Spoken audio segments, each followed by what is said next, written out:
অভিষেক বন্দ্যোপাধ্যায় নিয়ে ক্ষোভ উগরে দিলেন কল্যাণ বন্দ্যোপাধ্যায়। বললেন অভিষেক বন্দ্যোপাধ্যায়ের ঔদ্ধত্য ওর ব্যবহার সব খারাপ করছে। মমতা বন্দ্যোপাধ্যায়কে ঠিক করতে হবে তিনি কাকে রাখবেন, অভিষেক বন্দ্যোপাধ্যায়কে নাকি আমাকে। আর কল্যাণ বন্দ্যোপাধ্যায়ের এই মন্তব্য নিয়ে কুণাল ঘোষের প্রতিক্রিয়া, কল্যাণ বন্দ্যোপাধ্যায়ের বক্তব্য নিয়ে কোনো মন্তব্য করব না, কোনো বিরোধিতাও করব না। মমতা বন্দ্যোপাধ্যায়ের অত্যন্ত পুরনো দিনের সাথী, সৈনিক এবং দীর্ঘদিনের তৃণমূল কংগ্রেসের নেতা, তৃণমূল কংগ্রেসের সাংসদ, আইনজীবী।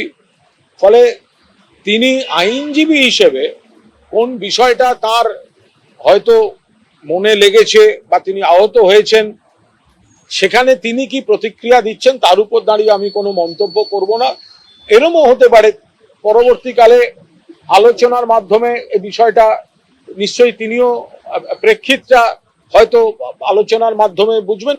আমি কল্যাণ বন্দ্যোপাধ্যায়ের মন্তব্যের কোনো কন্ট্রাডিকশন এখন দেব না।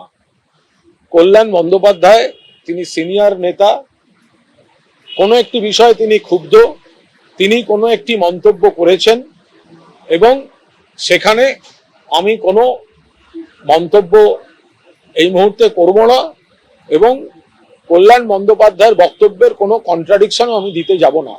এটা ওদের ইন্টারনাল ব্যাপার, কে কাকে বেছে নেবে, কে কার ক্লোজ সেটা আমরা জানি না।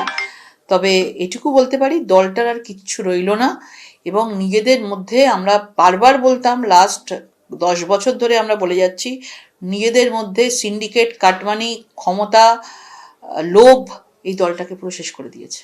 মমতা বন্দ্যোপাধ্যায় এবং অভিষেক বন্দ্যোপাধ্যায় নিজেদের মধ্যে দুটো গ্রুপ হয়ে গেছিল, আড়াআড়ি ভাগ হয়ে গেছিল। এখন অভিষেক বন্দ্যোপাধ্যায়ের সঙ্গে একটা কেউ নেই যারা অভিষেক বন্দ্যোপাধ্যায়ের সঙ্গে খুব শুনতাম, যেটা বুঝতে পারতাম দেখে যে খুবই ক্লোজ ছিল তারাও যে অভিষেক বন্দ্যোপাধ্যায়কে ছেড়ে চলে গেছে হাত।